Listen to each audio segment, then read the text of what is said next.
avions convié la presse pour faire un cri de cœur. Un cri de cœur qu'on a eu à faire depuis très longtemps, mais hélas, jamais on a eu de retour favorable. Imaginez, depuis 30 décembre 2023, nous avions eu un collègue qui est décédé sur le chantier dans des conditions très catastrophiques, dans des conditions qui pouvaient être évitées si toutefois toutes les dispositions et dispositifs nécessaires liés à la sécurité étaient mis en place.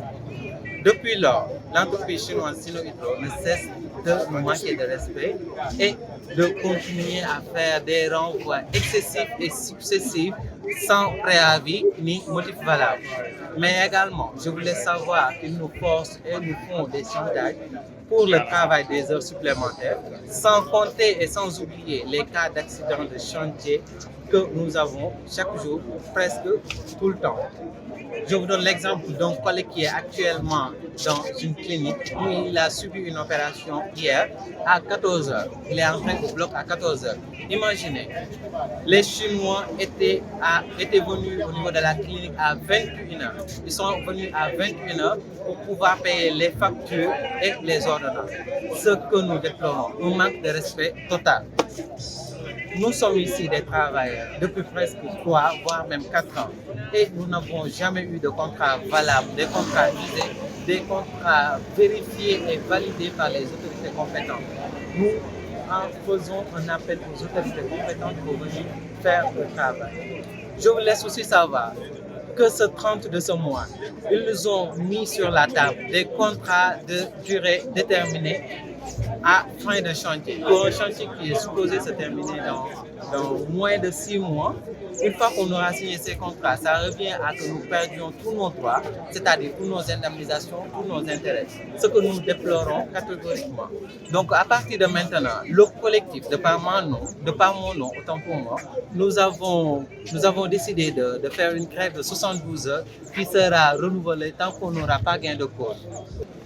Une centaine de personnes travaillent dans l'entreprise. Le chiffre exact, je saurais vous le dire, mais vous dire de vous adresser directement au responsable RH qui est également ici et sénégalais. J'ai été recruté par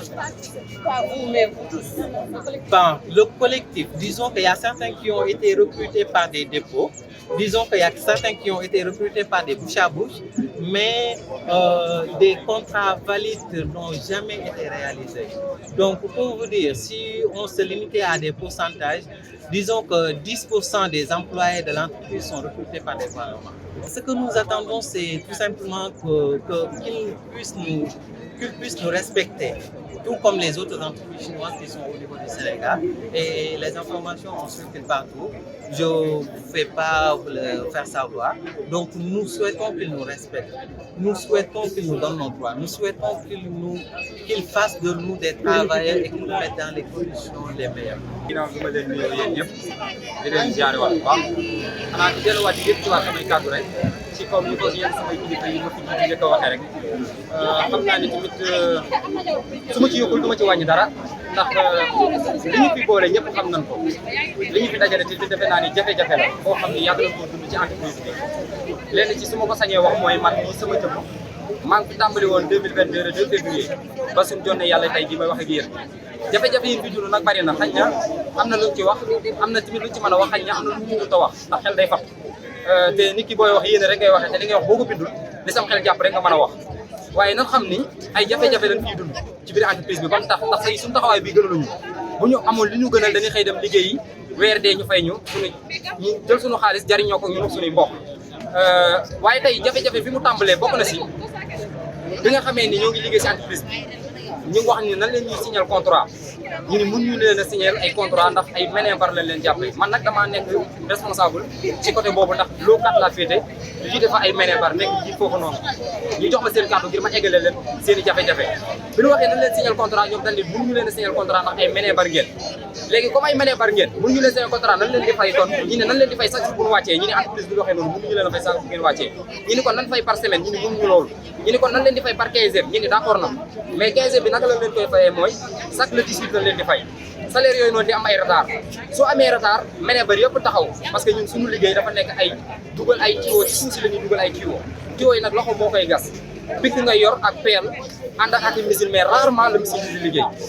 kon képp kuy liggéey suuf xam nga ni war nga dund war nga ndékki war nga añ war nga reer ñëpp xam na nit aussi fi ni liggéeyee muy Almadies fii nii ak ñi dëkk banlieue bi chaque jour bu mu xoolee seen transport dafa bari te liñ leen di fay néew lool kon nit ki boo ko saraxatul bàyyi ko la muy yalwaan léegi nag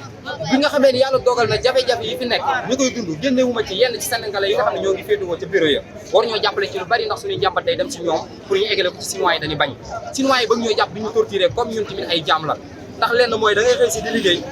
boo demee ni da nga ndékki ci sax yow chef d'équipe bi la ni woo ni la ana sa élément diw nga ni dafa dem pour uti lu mu lekk ñu ne la daa xanoon loolu sax dañ ciy daax élément wala boog ñu téye pointage am bañ ko pointé wala boog da ngaa ndékki ji woon xëy si woon nga 8 heures de mais kon da nga demoon ndékki ji doo ko am benn 1 heure de temps 2 heures de temps sa pointage 10 heures lañ koy tàmbali te loolu yëpp dañ koy jëm si entreprise bi jàmbat yooyu ñu dem yóbbul leen ko amuñu si benn loo xam ni saafara la tey jii nag li taxawaay bi nag mooy contrat yi bi nee nan ko signé ma ni waaw mais léegi comme ku mel ni man 2022 laa fi tàmbali bu ngeen may signé contrat te ma yàggoon koo jàmbat ngeen bañoon xanaa bu ngeen may signé contrat ko di ngeen may jox sama carrière yi passé ñu ni déedéet te nag jàppal ni bis boo signé contrat bi bis ni ki tey nga fi doog a tàmbali yaa fi tàmbali weer bi passé yéen a yem kon say 3 ans say 2 ans say 1 an moom da koy perdre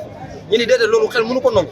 moo waral tey sunu taxawaay beneen bi si topp bari na daal ay menaces yoo xam ni moo ngi jógee ci chinois yi di ñëw ndax bokk na si man mii nga xam ne ci jiit la bu ñu liggéeyee ba 15e bi ma taxaw ni chinois bi man li nga soxla yëpp jox naa la ko rendement yi nga soxla yëpp maa la koy jox ndax chaque jour du ma bàyyi éléments yi kenn di def lenn lu ma neexoon ci sama chantier léegi say rendement bu ma la koy jox ngay gagné say millions bu weer dee fay leen di lu am su ma taxawee kaas man mii ay menaces lañ ma jox ne ba dañ lay dàq ci entreprise bi parce que yow yaay jiite booy di leen kaas loo am na si sama ñaari collègues yoo xam ne bu tudd seen tur ñii may wax ak yéen dàq nañ leen ci kaas boo xam ne kaas nañ ko xañ na nag man entreprise bi soxla na ma ba tax ñu téye ma fi ba tey jii nii mais menaces yooyu man rëccu ma ci matul foofu laa bëggoon a jël si sax nag wax nga jërëjëf sécurité gis nga léegi taxaw jàkkaarloo yéen muy pokalin bee di gas bërki démb rek am na ci benn élément boo xam ne chinois bi moo am lu mu doon def pokalin bi am lu rëcc si pokalin bi muy kudd bii gas dal ci kaw élément boobu yàlla ci def sutura ndax soloon na gas gi mu dal ci bopp bi dal ci épaule bi dal ci tànk bi lii ñuy wax ak yéen 3 jours a ngi mën a liggéey si ba jamono bi may wax ak yéen dafa mujj passe de village am tëddi fa amul benn chinois boo xam ni benn yoon lañ ko jël yóbbu ko hôpital ba mu jógee hôpital ñibbi na këram amul kenn ku jël téléphone am woo ko laaj ko ndax tene na waaw wala déet wala ndax ñu ngi koy pointé waaw wala déet kenn pointé ko téye na pointage am lii may wax ak yéen am na ku fi nekk 2 ans liggéey ba tabaski yàlla dogal tànk bi di métti ndax suusir bu mu soloon dem ba yàgg tànk bi infecté mu dem ñibbi sama chinois ma ñëw xamal ko ni ko kii dafay yàgg te tey boo ko gisul si change bi c'est parce que dafa feebar kon pointé ko ngir nga mën ko kaa fay mu bañ ba pare jël pointage am di ko pointé denc ko këram weer wi dee mu récupéré xaalis boobu dugal ci poosam ci turu élément boobu noonu wëlbati ko waat ni fii nag léegi entreprise bi kenn du fi jël te benn sénégalais ay étranger rek lañ fiy jël te loolu moo commencé am lookaat problème yooyu yëpp ñoo ko fiy dund liñ ci bëgg nag mooy que ni ñu dimbali ñu te xam ne lu mu wax rek am na lu des lu mu mën a wax ndax xañ na wax ji yàgg na te taxawaay bi yàgg na lu ci bari comme bindoo ko doo ko mën a wax mais xam leen ne li fiy jafe-jafe bari na lool ci entreprise bi muy lu leen eggee ak lu leen eggewul dimbal rek leen di sàpp ci taxawaay boobu maanaam ci gerte boobu lañ taxaw pour maanaam xool ndax ñoom kilifa yi comme ñëw na ci terrain bi instant bi ndax yëg nañ ko ñëw na ci terrain bi ñooy xaal ak yenn ñi nga xam ne sax ñu mën a dem bureau toog ak ñoom waxtaan ak ñoom ban xool ñu trouvé si pour ñu delluwaat ci liggéey bi solution am ba solution amul ñu continuer xool ñu mën mën a xeex ak ñoom ba am solution人员的流动呢非常多然后现在我要重复一遍，你所有说的说法语，你刚才说的是俄语，现在他让我说法语。Donc bonjour à tous. On est très honorés d'avoir les médias sénégalais ici présents. Ce qu'il s'est dit lors de cette réunion, c'est que nous allons respecter au maximum la loi sénégalaise et nous avons décidé de faire signer des contrats aux ouvriers, aux employés de la compagnie Sino Hydro. On a décidé de leur faire signer des contrats en bonne et due forme et de respecter au maximum les lois de ce pays. Et effectivement, il y aura une suite favorable. Nous allons tenir une réunion aujourd'hui à 15h à la base qui se trouve aux Almadies. Donc, nous allons nous entretenir avec les employés afin de trouver des solutions durables. 觉得我们和这个塞内加尔的当地雇员的沟通啊还有问题，明明是我们新的合同，福利更好，待遇更好，他们获得的保障更多，但是他们没有得到理解。所以说呢，我们下一步呢，就在今天我们会成立一个塞内加尔当地雇员的这个职工代表的这么一个职工代表会，将来呢参与到我们这个项目的劳工管理当中去。 Il accuse juste un problème de communication avec les syndicats des travailleurs. Il aimerait qu'on communique un peu mieux et afin d'éviter ce genre de situation et de pouvoir régler chaque problème, répondre aux attentes employés inactifs. Donc, nous avons tout pour répondre à ces attentes. 这个主要原因呢，就是我们正在和所有的塞内加尔的当地的雇员签订这个劳务合同。Donc, nous sommes contrats, il y a tout pour respecter la loi au Sénégal. 由原来的技术服务合同转化成这个项目的这个合同。